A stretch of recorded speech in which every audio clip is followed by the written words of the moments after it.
하나님의 말씀 호세아서 10장 1절 말씀 봉독하겠습니다. 이스라엘은 열매 맺는 무성한 포도나무라. 그 열매가 많을수록 제단을 많게 하며 그 땅이 아름다울수록 주상을 아름답게 하도다. 하나님께서 이스라엘에게 주신 풍성한 열매를 하나님이 주셨는데 그 풍성한 열매를 포도나무로 이렇게 비유합니다. 이들이 하나님이 은혜로 주신 이 풍성함을 이제 그 열매가 많을수록 제단을 많게 한다. 우상을 숭배한다는 것입니다. 그 땅이 아름다울수록 주상을 아름답게 한다. 풍성하게 하나님이 주신 것으로 더욱 우상을 더욱더 많이 섬기게 되었다. 이것을 여기서 지적합니다.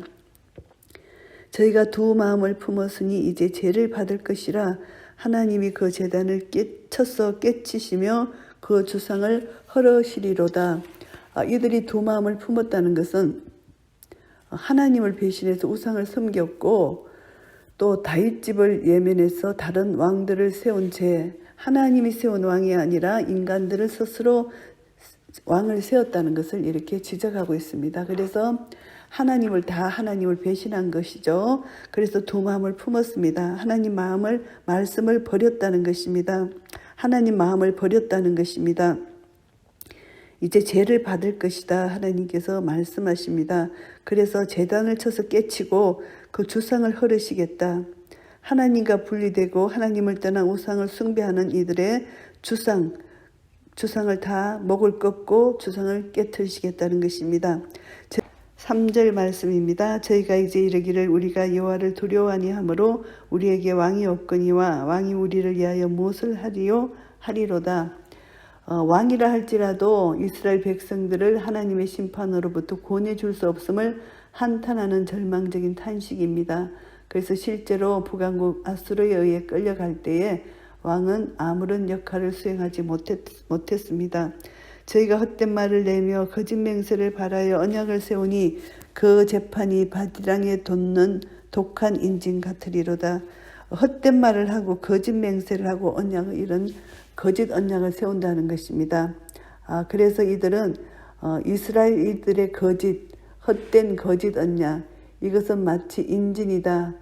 이것은 치명적인 독초 여기서 의미합니다. 그래서 이 독초는 산속, 항무지 이런 데서 나는 것인데 하나님께서 잘 갈아놓은 밭에 이 인진이 난다는 것입니다. 그래서 하나님이 복 주신 이스라엘 백성들에게 우상을 섬기는 백성으로 바뀌었다는 이 백성들에게 하나님의 심판이 치명적이다. 이들은 거짓말을 하고 헛된 말을 하고 거짓 맹세하고 거짓 언약을 세운다. 그것을 여기서 말씀합니다. 사마리아 거민이 베데인의 송아지를 인하여 두려워할 것이라. 그 백성이 슬퍼하며 그것을 기뻐하던 제사장들도 슬퍼하리니 이는 그 영광이 떠나감이며. 베데인, 이것은 베델을 말하는데요. 우상의 집, 사악한 집입니다. 예루살렘에 올라가서 하나님을 제사해야 되는데 이 여로보암의 죄가 이제 그 베델과 단에 검송아지를 세워서 백성들로 하여금 그 우상에게 절하게 했습니다. 그래서 그것으로 인하여 그들이 기뻐했던 것이 슬픔으로 변한다는 것입니다. 그래서 하나님의 영광이 떠나갔기 때문에 그 우상을 하나님이 완전히 그 하나님께서 우상을 부수시겠다. 이것을 말씀합니다. 그래서 하나님의 집 베델이 우상의 집이 되었기 때문에 하나님은 반드시 정결 작업을 하셔야 되는 것입니다. 그래서 그것을 완전히 허무시겠다. 이것을 말씀하시고 그 송아지는 아수르로 옮겨다가 예물로 야레방에게 드리리니 에브라임은 수치를 받을 것이요 이스라엘은 자기들의 계율을 부끄러워할 것이며 우상 숭배하던 그 송아지 그 예물로 이제 야레방 아수르 왕에게 예물로 조공물로 바친다는 것입니다. 그래서 이스라엘은 수치를 당할 것이고 그들의 모든 우상 숭배한 그들의 모든 것은 부끄러움을 당할 것이다. 이것을 말씀합니다. 그래서 아수르를 도움을 구하는 이런 모든 정책은 결국 하나님께 부끄러움과 수치를 당할 그런 심판이 심판을 자초한 일이다. 이것을 말씀하고요. 사마리아 왕은 무리의 거품같이 멸망할 것이며, 이제 사마리아, 이것은 맨 에브라임 사마리아 그 왕 에브라임입니다. 사마리아와 그 왕이 멸망한다는 뜻을 담고 있습니다. 그래서 이제 에브라임 수도 사마리아, 그것을 말씀하고요.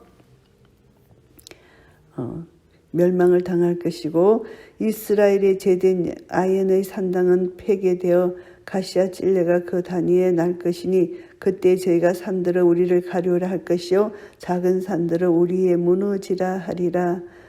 제약된 아yen, 베달엔입니다. 이것이 베델인데요. 베델의 산당은 완전히 폐괴되고 가시아 찔레가 그 단위에 날 것이다. 완전히 황폐하게 될 것이다. 하나님의 진노와 저주를 받아서 가시아 찔레가 나는 것처럼 극도로 황폐해질 것을 여기서 말씀하고 있습니다. 그래서 하나님의 징벌을 당하는 이스라엘이 그 혹독함을 견디지 못해서 사는 것보다 차라리 죽는 것이 낫다는 의미로 부르짖는 절규의 목소리입니다. 이것이 계시록 6장 16절에도 이 말씀이 나옵니다. 이스라엘아, 내가 기브아의 시대로부터 범죄하였거늘 무리가 기브아에 서서 흉악한 족속을 치는 전쟁을 거기서 면하였도다. 기브아 시대, 이것을 말씀합니다. 이스라엘 사람들이 기브아 시대 때부터 범죄했다는 것입니다. 기브온 사람들과 베냐민 지파들을 덜만 죽임을 당했고 그들은 형벌을 받지 않았습니다. 멸망치 않고 그대로 존속되어 왔다는 뜻인데요.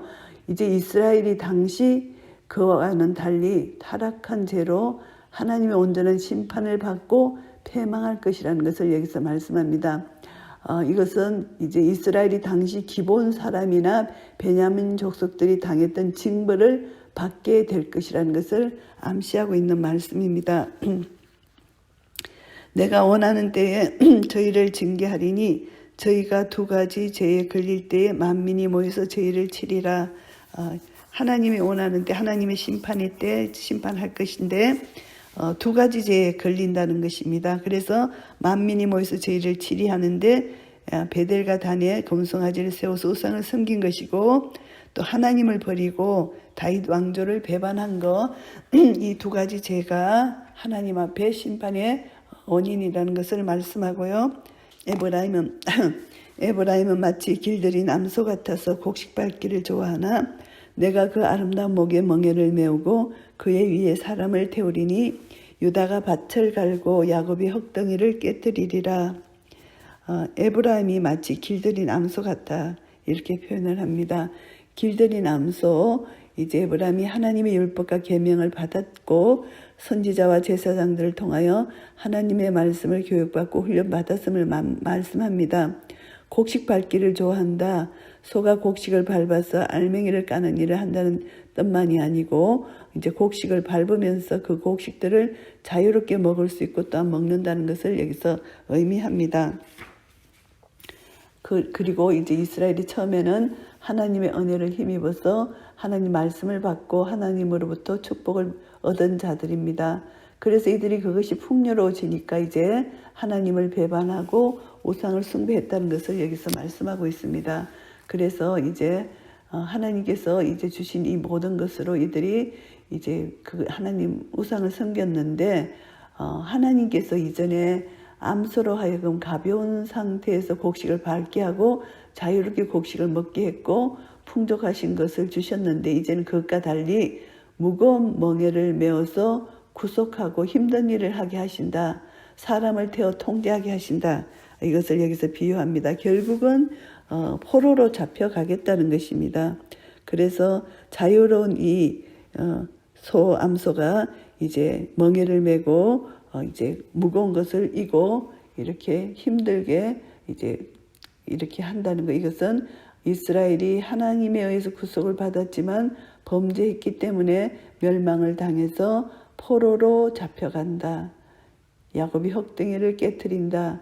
이스라엘이 이제 이렇게 됐다는 것을 말씀합니다. 포로로 잡혀간다는 것을 여기서 말씀하고요. 너희가 자기를 위하여 의를 심고 국류를 거두라. 지금 이곳 여호와를 찾을 때니 너희 묵은 땅을 기경하라. 마침내 여호와께서 임하사 의를 비처럼 너희에게 내리시리라. 묵은 땅을 기경하라고 이제 말씀하십니다. 과거의 마음을 돌이키고 새롭게 하라. 회개를 촉구하는 말씀입니다. 이스라엘 백성에게 과거에 가졌던 악한 마음에서 돌이켜 새롭게 변화하도록 권고하는 말씀입니다. 하나님을 위해서 의를 심기는커녕 오히려 죄악 가운데 방치되어 있던 마음을 갈아엎으라. 새롭게 변화라는 회개 촉구의 메시지입니다. 그래서 의를 비처럼 너에게 내리시리라. 회개하는 이스라엘 백성들에게 하나님께서 비를 내려주시는 것처럼 땅을 촉촉하게 적시어 주시는 것처럼 이제 생수를 공급해 주신다. 생명, 하나님의 생명, 하나님의 은혜를 비처럼 내리시겠다. 회개한 이스라엘에게 하나님께서 의의 은혜를 풍족하게 내리셔서 구원을 받도록 하시겠다는 그런 말씀입니다. 너희는 악을 밭가라 죄를 거두고 거짓 열매를 먹었나니 이는 내가 내 길과 내 용사의 많음을 의뢰하였음이라. 창조주 되시고 보호자 되신 하나님을 의뢰하지 않고 자신의 군사력, 자신의 힘을 의지했다는 것입니다. 그리고 이웃나라 아수르 애굽을 의지했다는 것입니다. 그리고 검성아지 우상을 의지했다는 것입니다. 그래서 하나님 창조주 보호자 되신 하나님을 의지하지 않기 때문에 하나님은 그 자기들이 의지한 것으로 말미암아 이스라엘이 멸망을 당하게 되겠다 이것을 말씀하고요. 그러므로 너희 백성 중에 요란함이 일어나면 내 산성이 다 해파되되 살만이 전쟁의 날에 베델을 해파한 것 같이 될 것이라. 그때 어미와 자식이 함께 부서졌도다. 전쟁의 소리입니다. 전쟁으로 말미암아 북왕국 이스라엘을 침공당하고 이제 사마리아가 포위되고 마침내 이제 이들이 포로로 잡혀가게 된다. 아수르 왕이 이스라엘을 침공한다는 것을 말씀하고요. 너희의 큰 악을 인하여 베델이 이같이 너희에게 행하리니 이스라엘 왕이 새벽에 멸절하리로다. 베델에서의 우상 숭배로 인하여 이스라엘 백성이 하나님 앞에서 참혹한 사륙을 당하게 되리라는 말씀입니다. 그래서 이스라엘 왕이 새벽에 멸절한다. 결국은 이스라엘 왕이 확실히 멸망할 것이라는 것을 말씀하고 있습니다. 호세아 10장 말씀을 정리하겠습니다. 두 마음을 품은 이스라엘은 반드시 멸망을 당한다는 것입니다. 1절부터 8절까지는 이스라엘이 배반했다는 것입니다. 하나님이 주신 풍성함으로 두 마음을 품어서 우상을 섬기게 되었다. 하나님의 언약을 배반했다. 그래서 하나님은 그들에게 독초를 주시겠다. 그들이 우상 숭배한 것을 모든 것을 해파하겠다. 결국은 그들의 산당은 해파되고 이제 그 포로로 잡혀가겠다. 이것을 말씀하는 내용이고요.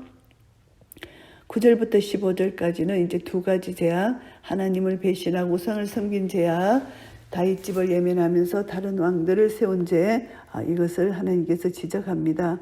결국은 이제 이스라엘은 하나님을 순종하지 않았고 율법이 제시한 복을 좋아하면서 율법의 규정은 그 의문을 싫어한 이스라엘, 짐승처럼 완고하여 한 번 죄에 빠지면 벗어나지 못하고 희생과 봉사를 통해서 겸손을 숨기는 것이 아니라 자기 이기적인 쾌락과 평안만을 추구하는 것. 그러니까 이 종교적으로 의식적인 종교 행위를 하면서 자기들이 기뻐하는 것, 하나님과 상관이 없는 것. 결국은 하나님이 이스라엘을 심판하시지 아니할 수가 없고 하나님은 저주를 선언하셨다는 것을 알게 됩니다. 이스라엘이 고통을 당하더라도 하나님의 은혜가 잠시 멈추더라도 다시 회개하고 하나님을 찾게 되면은 이것이 이스라엘에게 주신 복이라는 것입니다. 그래서 이스라엘에게 회개를 촉구하시고 하나님께 전적으로 순종해야 한다는 그런 뜻이 담겨 있습니다. 묵은 땅을 기경하는 것, 죄에 물든 생활 방식을 고치는 것, 이스라엘에게 이 저주가 이제 회개함으로 복으로 돌아오게 하신다는 것, 마음을 바꿔라, 마음을 변화시켜라, 하나님의 주시는 은혜의 비를 받아라. 그래서 마음을 단단한 그 마음, 완강한 마음을 깨트리고 완전히 새롭게 변화받아라는 것입니다. 그때 이제 하나님이 주시는 이 복, 은혜를 깨닫게 되고 그 은혜로 인하여 하나님께 감사하게 된다는 것입니다. 그래서 우리는 호세아서 10장을 통해서 언제 어디서나 우리는 전심으로 하나님을 찾고 하나님께 순종해야 된다는 것을 다시 한번 깨닫게 됩니다. 죄악의 대가는 반드시 우리는 심판으로 저주로 받게 된다는 것이고요. 그래서 이제 우리가 죄악에 물든 이 생활 방식을 반드시 바꾸는 길만이 하나님의 은혜의 길로 갈 수 있다는 것. 하나님은 언약 백성을 이래 죄악 가운데 심판하고 저주를 내리시지만 그것이 완전한 저주가 아니고 하나님의 징계의 해초리라는 것을 알게 됩니다. 이것을 통해서 하나님께 돌아오도록 해초리를 드시는 것이고요. 그래서 그것을 통해서 이제 남은 자의 구원이 있다는 것, 이것이 하나님의 사랑입니다. 그래서 우리가 이 세상 살아갈 때 육적으로 부유해지고 그렇게 될 때 하나님을 찾지 않고 영적으로 빈곤해진다는 것을 항상 경각심을 가져야 됩니다. 그래서 우리가 주상을 세우고 금송아지를 세우고 우상 섬기는 것만이 우상이 아니라 내 마음속에 하나님보다 다른 것을 더 사랑하고 의지하는 것, 이것이 다 우상입니다. 그래서 우리가 너무 중요한 것은 나를 창조하시고 나를 구원하시고 나를 인도해 내시는 하나님을 경외하는 것. 우리는 이 땅에서 나그네의 삶이고 청지기로서 하나님이 나에게 맡기신 것을 잘 감당해야 된다는 것을 늘 기억해야 됩니다. 그래서 우리는 절대 두 마음을 품으면 안 됩니다. 온전한 마음으로 마음과 성품과 힘을 다하여 하나님의 마음, 하나님을 내 마음에 품어야 된다. 하나님만 사랑해야 된다. 세상 어떤 것도 사랑하면 안 된다. 우리는 두 마음을 품는 자들은 모든 일에 정함이 없다고 야고보서 1장 8절에서 말씀해 주셨습니다. 그래서 우리는 이제 바람 부는 대로 물결 치는 대로 떠다니는 그런 자가 아니라 이기적이고 육신적인 충동에 따라 사는 자가 아니라 항상 변함없이 이 마음에 예수 그리스도로 뿌리를 받고 세움을 입어서 믿음에 굳게 서서 항상 감사가 넘치는 그런 삶을 살게 될 때 우리의 삶이 하나님을 경외하는 삶이고 이 땅에서 우리에게 맡겨진 일을 잘 감당하고 항상 우리는 하나님의 관심, 하나님이 이웃에게 연약한 자, 불쌍한 자, 이런 자들에게 관심을 갖는 하나님의 마음이 우리 마음이 되어서 연약한 자를 돌아볼 수 있는 그런 사랑의 마음이 되고 항상 하나님 말씀을 사모하고 마음과 성품과 힘을 다해 하나님을 사랑할 때 하나님께서 우리를 통하여 영광을 받으실 것입니다. 이런 은혜가 우리 모두에게 있으시기를 예수 그리스도 이름으로 축복합니다. 아멘.